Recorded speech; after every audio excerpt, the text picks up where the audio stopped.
Momento Saúde, com Sheila Bernardes.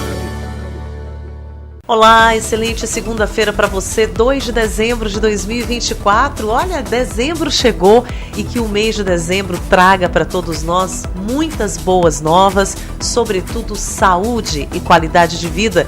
Programa Momento Saúde começando agora, trazendo informações de saúde e qualidade de vida para você nesse início de semana. A apresentação é minha, eu sou Sheila Bernardes, a produção é de Aguinaldo Silva, Dr. João Ricardo é o nosso convidado de hoje. A gente começa sempre a semana com ele e olhando para trás, a gente em dezembro, quantos programas nós já realizamos neste ano de 2024, quantos temas abordados, quantas pessoas alertadas, incentivadas a cuidar da sua saúde. Bem-vindo e é uma satisfação recebê-lo mais uma vez. Olá, Sheila, olá a todos os ouvintes. Pois é, estamos aqui mais um programa e com muitos temas. Acho que a gente já passou quase o livro todo de ginecologia e obstetrícia. E mastologia, né, também. Com certeza. E temos ainda temas para discutir, dúvidas para tirar dos ouvintes. Aliás, agradecer todos que nos acompanham, todos que prestigiam o nosso programa. Muito obrigada pelo carinho de vocês. A gente fechou o mês de novembro, trouxemos uma série de temas, conversamos sobre bastante temas de saúde, iniciamos dezembro, mas ainda é oportuno o tema que nós queremos trazer hoje. Em novembro, houve uma campanha muito importante chamada Novembro Roxo, que alerta em relação à prematuridade dos bebês. O que nós podemos falar sobre isso, doutor João Ricardo? Qual o alerta? O que causa a prematuridade dos bebês? Pois é, então nós falamos o Outubro Rosa do câncer de mama, nós falamos do Novembro Azul do câncer de próstata em homens, falamos também do câncer de mama em homens e o Novembro Roxo é a prevenção da prematuridade, do parto prematuro. O que é um parto prematuro? Um parto prematuro é um parto que ocorre antes das 37 semanas. Então, tem bebês ali super prematuros, extremos, né? Tem os prematuros limítrofes, que são entre 36 e 37 semanas. Então, nós temos várias consequências de um parto prematuro. E como o principal ato que a gente vai fazer para diminuir a chance de um parto acontecer prematuro é fazer um bom pré-natal. Então é isso que é o foco da campanha, porque a gente sabe das consequências, a gente sabe do custo que isso dá, né? Então, a gente fazendo um bom pré-natal, a mulher fazer um bom acompanhamento, tentar diagnosticar os problemas do pré-natal o quanto antes para intervir, para tentar levar essa gestação até o final e conseguir ter um parto no período que seria o esperado, no período correto para esse parto. Então, só para ter uma noção de números, né? Nós, em 2022, tivemos mais de 300 mil partos prematuros. Mas é muito, um número alto, né? São muitos partos. Então, vamos comparar em números aí com o câncer de mama, que nós falamos muito, que as mulheres temem muito. Nós estamos falando em aproximadamente 65 mil novos casos por ano. Então, o número de mulheres acometidas de câncer de mama, o número de partos prematuros, nós temos 5 vezes mais partos prematuros do que mulheres que descobriram um câncer de mama. Então, lógico que essas duas coisas têm muito custo. O tratamento, né, tem custo e também temos que colocar no papel.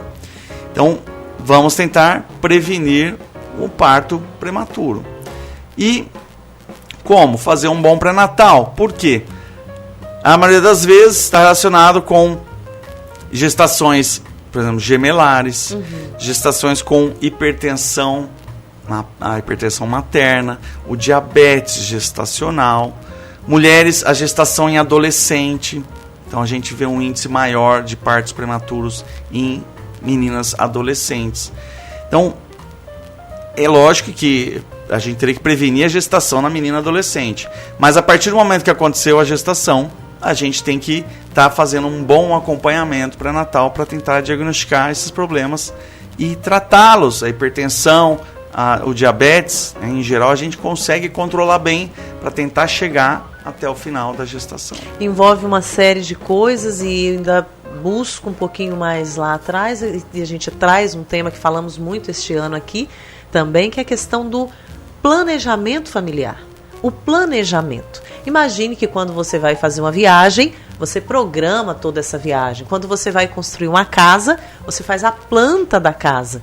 Uma gestação não pode ser diferente, né? É preciso haver um planejamento. E já perguntando, doutor João Ricardo, para quem está ouvindo a gente, que está planejando ter um bebê, por onde começar? Pois é, primeiro ver se você tem essa estrutura familiar, né? Então, tudo bem que hoje tem mães que optam por ter um filho independente, mas em geral ela pelo menos já está estruturada, ela já tem uma residência, ela já tem um trabalho, e aí sim ela opta por um filho. Mas, no geral, né, precisa ter a estrutura familiar. Então, assim, tem um companheiro que já estamos juntos há um bom tempo, eu escolhi ele como meu parceiro, de preferência até o fim da vida, e que vai ser o pai dos meus filhos. Temos uma estrutura de residência, nós temos como ter um amparo para esse bebê dentro da nossa casa, vai caber esse bebê dentro da nossa casa. Temos um trabalho, tem uma fonte de renda que vai conseguir sustentar essa família. Então, isso é realmente o mínimo, né, para se decidir. A partir desse momento, vamos engravidar, vamos ter um filho, né, vamos encher a casa. Então, para aí sim ter com mais prazer, vamos dizer assim, ter um retorno bom, sabendo que tem muitas pedras no caminho, né? Muitas pedras no Desafiador esse processo de educação, né, de um filho, e é uma responsabilidade, já dizia muito aqui no programa o nosso amigo Dr. João Bento, que ele dizia assim, ter um filho é a coisa mais séria do mundo, porque é para toda a vida, né? Existe às vezes ex-marido, ex-esposa, mas não existe ex-filho. O filho é para todo e sempre, né? E é assim que deve ser. Agora, em relação a procedimentos, no preparo do próprio organismo da mulher, que vai ser a casinha desse bebê, o que é preciso ser feito antes mesmo da gestação?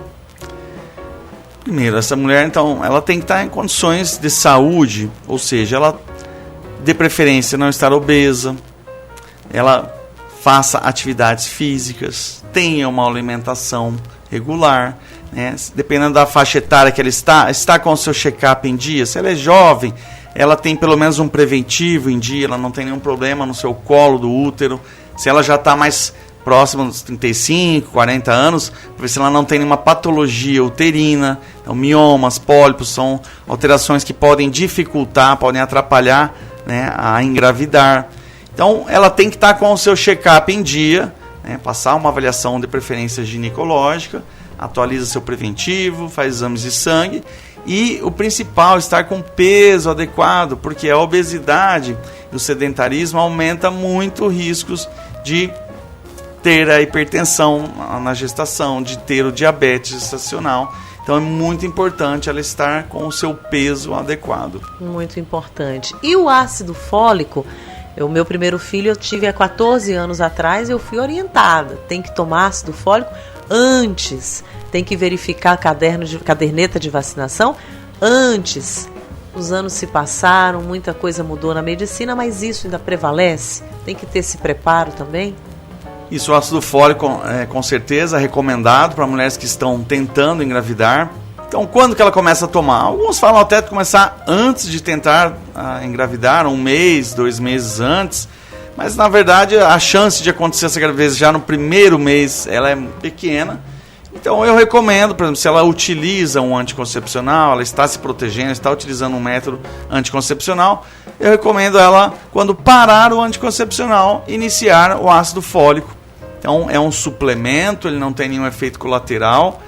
Ele é encontrado até no posto de saúde, então uma medicação acessível e é uma suplementação. Então ela inicia essa suplementação, aí sim, vai começar a fazer tabelinha, programar o coito no período fértil para aumentar as chances de ter essa gravidez, que ela aconteça em breve, também quando você está se programando. Não adianta falar assim, eu quero para esse mês de março, porque vai nascer em tal mês, vai ser do signo tal. Isso, não dá, infelizmente, né? Não tem como planejar. né? Então a gente considera aí 1 ano, 1 ano e meio, um casal jovem que está tentando engravidar, então um prazo de 1 ano a 1 ano e meio, até 18 meses, 18 ciclos, é um tempo bom para se falar que ela engravidou ainda num tempo bom. Mulheres que têm miomas, cistos ovarianos, elas têm uma chance maior de ter o parto prematuro? A gente volta daqui a pouquinho falando mais sobre isso, já já. Estamos de volta com o nosso programa Momento Saúde. A gente está falando de partos prematuros, dos bebês que nascem antes do tempo esperado. O Dr. João Ricardo é o nosso convidado de hoje. As mulheres que têm miomas, cistos ovarianos, elas têm uma chance maior, Dr. João Ricardo, de que esse bebezinho nasça antes das 40 semanas ou 37 semanas? Se forem miomas grandes, se essa paciente passou por uma miomectomia, tem cicatrizes uterinas, eles podem interferir. Os cistos ovarianos, a princípio, não vão interferir nisso. A anatomia do útero, o principal que interfere no parto prematuro são as malformações uterinas. O útero de Delfo, o útero septado. Então são alterações, útero bicorno, são alterações anatômicas do útero, são mais raras, que essas sim, elas como restringem o crescimento do bebê, restringem, às vezes o bebê fica mais de um lado só do útero. Essas restrições realmente mecânicas podem desencadear um parto prematuro. Então, e o mioma, se o mioma for muito grande, vários miomas no seu útero, também podem atrapalhar. Mas o mioma, o pólipo, eles atrapalham um pouco mais, na verdade, a gravidez iniciar, a gravidez acontecer. Depois que ela acontece, em geral, esse útero vai esticando, ele vai ficando mais amolecido e, em geral, não atrapalha. As mulheres com infecções sexualmente transmissíveis têm também uma chance maior de ter um parto prematuro? Com certeza, uma das principais causas, né, infecções. Infecção urinária, a mais comum. Então, às vezes podem ser bactérias patógenas que estão ali na vagina, que vão subir para o trato genital, vão subir para a bexiga, vão levar a infecções urinárias e aí sim, são a principal causa de ruptura prematura das membranas e o parto propriamente.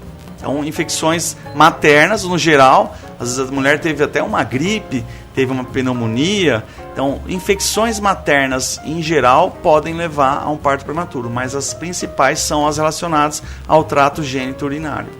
E para quem está com esse risco de um parto prematuro, quais são as orientações? A gente escuta às vezes as mulheres falar: olha, o médico disse para eu ficar o tempo todo deitada, olha, eu tenho que colocar a perna nessa posição. O que pode ser feito e o que não pode ser feito para uma gestante com risco de um parto prematuro? Existe, então, durante o pré-natal, o ideal é fazer uma ultrassonografia para avaliar o comprimento do colo do útero, por exemplo. Então, existe um valor que hoje consegue nos predizer se essa mulher tem um risco aumentado para um parto prematuro ou não, que é o tamanho do colo do útero, uma coisa simples que se faz ali, pode se fazer a partir de 12 semanas, mas em geral você vai fazer ele próximo das 23, 24 semanas, que você vai ter um valor, então o valor de corte é 2,5 cm, que se a mulher está com o colo curto, o colo está abaixo de 2,5 cm, ela tem realmente um risco aumentado para um parto prematuro. Então, nesses casos, a gente vai orientar ela a não fazer atividade excessiva, a gente vai orientar, às vezes, até diminuir a relação sexual, ela vai ficar um pouco mais quieta, mais deitada, né? Então, em alguns casos, utiliza-se alguns métodos, fazer uma cerclagem, fazer um pressário, isso mais em partos gemelares, em gestações gemelares, existem os pressários, que é um aparelhinho que coloca dentro da vagina para tentar segurar esse colo. Mas enfim, a cerclagem também normalmente não se faz tão tardiamente. A cerclagem a gente faz, que a cerclagem é um ponto no útero que vai tentar manter esse colo do útero fechado durante a gestação, e ela é realizada mais cedo, mais ou menos com 3 meses, em torno de 12, 14 semanas, mas para aquela mulher que já teve histórico de partos super prematuros, a gente tem o diagnóstico de incompetência istmo-cervical, que é um colo que não consegue segurar a gestação. Aí nessas mulheres a gente faz a cerclagem uterina. Mulheres com colo curto já no final da gestação, em geral a cerclagem não é indicada, e a gente indica isso ficar mais quieta, ficar mais deitada, não fazer esforço tão grande. E com certeza está fazendo exames de urina com mais frequência, porque às vezes a infecção urinária na gestação ela é assintomática. A mulher não não sabe que percebi tem, nada, não senti nada diferente, mas o exame comprova que tem uma bactéria aumentada ali na urina, e aí a gente tem que tratar com antibiótico, então para tentar diminuir a chance desse parto acontecer antes do previsto. E as mulheres diabéticas, as mulheres que apresentam pressão alta, qual a orientação para essas mulheres? Preciso manter o controle isso também, né? O diabetes, então, muito importante. Então, o acompanhamento nutricional. Então, essa mulher tem que estar fazendo um controle de ganho de peso adequado, né? Se ela já tem indicação de uso de medicação, então, se vai usar medicação oral, se vai usar a insulina. A insulina é o medicamento mais indicado para gestantes com diabetes gestacional. Porque a insulina ela é difícil de se adaptar. Uma paciente que nunca utilizou aquele medicamento, ela mesma vai ter que aprender a se injetar, vai ter que aprender a ter o aparelhinho, vai ter que comprar um aparelhinho ou conseguir esse aparelhinho junto ao posto de saúde, enfim, para fazer o controle glicêmico, para fazer a insulina, ajustando a dose, acompanhando com o seu médico. Então é muito difícil. A maioria das vezes a gente faz o acompanhamento com a nutricionista, vai estar acompanhando o ganho de peso dela, vai entrar com medicação oral e tentar acompanhar também o desenvolvimento desse bebê, porque a gente não quer um bebê grande, não quer que aumente o líquido. Por que aumenta o risco de ter o parto prematuro? Porque o bebê vai ficar grande, porque o líquido amniótico vai aumentar e isso mecanicamente vai fazer uma força maior no útero, então chega um momento que o útero não consegue mais segurar e ele entra em trabalho de parto antes da hora. A hipertensão. Então é muito importante também utilizar a medicação antihipertensiva e fazer um acompanhamento mais de perto. Existem casos que altera a circulação na placenta, o bebê pode ter uma restrição de crescimento e esse bebê começa a ficar pequeno. Então, ao contrário do diabetes, o bebê vai ficar grandão e na hipertensão o bebê vai ficar pequenininho e ele começa a sofrer lá dentro. Aquela placenta não está sendo suficiente para nutri-lo, então às vezes a gente tem que optar para tirar esse bebê antes da hora, porque ele está sofrendo tanto lá dentro, ele pode morrer lá dentro. Então a gente acaba antecipando o parto devido ao sofrimento fetal. Olha só, que incrível, gente. No primeiro bloco você falou para nós que um dos públicos que pode ter o parto prematuro seriam as grávidas adolescentes, né?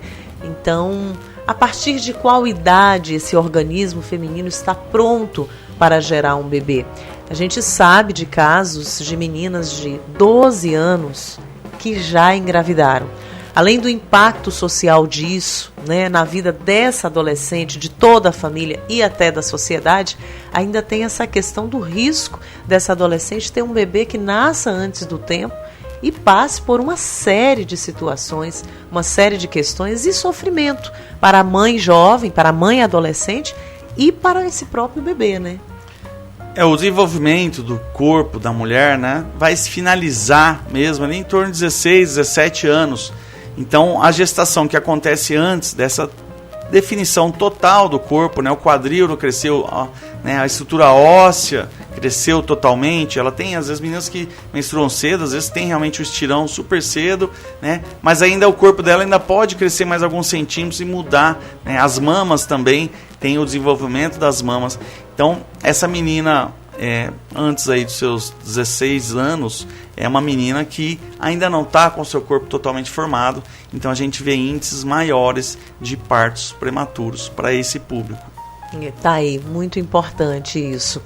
E as mulheres mais maduras, que também nós temos esses dois extremos. Nós temos adolescentes que engravidam sem antes o seu corpo estar formado e preparado para essa gestação. E nós temos o outro extremo. Nós temos mulheres que estão adiando a maternidade para estudar, para trabalhar, para conquistar a casa própria, para viajar, faz a graduação, depois vai fazer a pós e por aí vai. Nós temos até uma famosa grávida agora, a Gisele Bündchen, a modelo, com 44 anos, que está gestante, né? Essas mulheres que adiam muito também a maternidade, têm o risco do parto prematuro ou não? Sim, com certeza, porque essas mulheres, elas têm risco aumentado para o diabetes gestacional, têm risco aumentado para hipertensão gestacional. Então, como elas já são candidatas a ter esses problemas na gestação, elas têm mais chance de ter, sim, um parto prematuro também. Então, a idade ali mais equilibrada, né?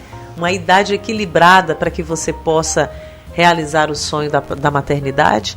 Um dos maiores projetos da vida de alguém, né? É a maternidade, eu penso. Qual seria uma idade equilibrada para isso? Olha, pensando na mulher moderna, né, que ela vai fazer uma faculdade, dos 25 aos 35, eu acho que é uma idade que convém mais a mulher realmente planejar a sua gestação ou as suas gestações, né? Então, saber que a partir dos 30 anos a fertilidade da mulher já começa a diminuir um pouco e a partir dos 35 anos isso se acentua bastante. Então, a capacidade dela ter uma gestação diminui bastante a partir dos 35 e os riscos aumentando para ter uma gestação com diabetes, com hipertensão. Então, a partir dos 35 anos. E antes dos 20, então é isso, a mulher já está muito jovem. Então, assim, biologicamente, vamos pensar que seria os 25 anos, né? Seria a idade perfeita aí para a mulher ter os seus filhos. Mas também é difícil, né? A gente conseguir planejar isso. Mas, com certeza, mulheres muito jovens têm que se cuidar, tem vários métodos anticoncepcionais. Então, não ter um filho que vai mudar toda a sua vida para o resto da sua vida. É uma responsabilidade. Quando é pequenininho, com certeza é toda sua. Mas, quando ele é adulto, também você compartilha dessa responsabilidade.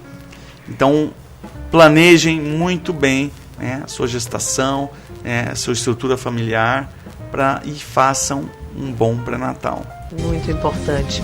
Dr. João Ricardo, obrigada pela sua presença. Começamos mais um dezembro juntos. Já são muitos anos conversando com as pessoas sobre saúde e a gente recebe um feedback onde as pessoas são muito gratas pelas informações que são passadas através do programa.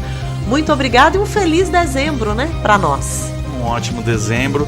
E para as gestantes ou as mulheres que estão tentando gestar, é isso, muito importante. Cuidar da sua saúde, manter o seu peso, faça atividade física e quando engravidar, faça um bom pré-natal.